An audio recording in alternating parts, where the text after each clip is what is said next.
Bonjour à tous et bienvenue dans cette émission Face à vos questions. Comme chaque semaine, nous allons essayer de vous répondre à toutes vos questions qui nous parviennent par mail, par courrier ou par téléphone. Aujourd'hui, avec nous sur le plateau pour vous répondre, le Père Franck Javary. Bonjour Père. Bonjour. Vous êtes curé des paroisses de Saint-Étienne et de Saint-Bruno à Issy-les-Moulineaux.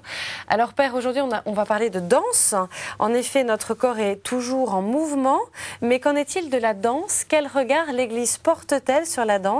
Et en particulier, nos téléspectateurs nous demandent, est-il possible de danser lors des liturgies? Je suis un peu surpris par la question, mais je suis heureux que ce téléspectateur s'intéresse à la danse et s'intéresser au corps. J'ai pensé à un passage de la Bible où on nous dit que le roi David a dansé de joie devant l'arche quand il est entré à Jérusalem et que, il y en a qui se sont moqués de lui, qui lui ont dit c'est pas raisonnable, faut pas faire ça. Et il a dit je suis rempli de joie, pourquoi je n'exprimerai pas ma joie par la danse? Alors maintenant, dans la liturgie, il faudrait voir quelle liturgie. Il y a aussi des questions de culture. On voit par exemple dans des liturgies africaines, dans des messes africaines, on voit une procession des offrandes avec un peu un pas qui est chaloupé. C'est pas vraiment une danse, mais ça s'en rapproche. Est-ce que ça, on peut le transférer tel quel dans notre culture et nos manières de faire françaises? Pour être franc, je ne suis pas sûr. Par contre, que notre corps trouve à s'exprimer dans la messe, ça c'est important, parce qu'on ne prie pas seulement avec sa tête.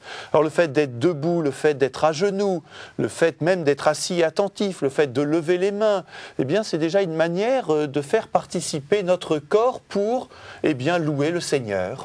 Est-ce que vous ne pensez pas qu'il peut y avoir une gêne justement à faire participer le corps à la prière ?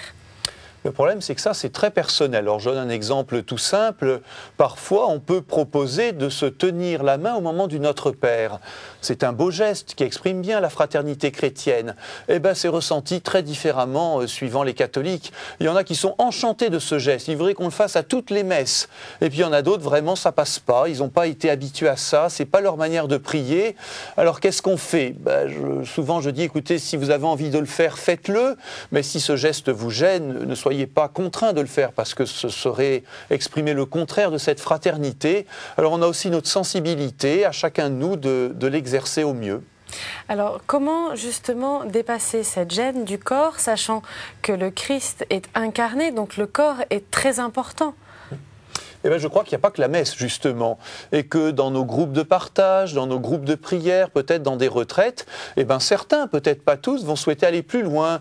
Moi, j'ai rencontré des groupes de prière qui aimaient faire des danses liturgiques. On peut aussi avoir des sessions de retraite où on va apprendre à prier avec son corps.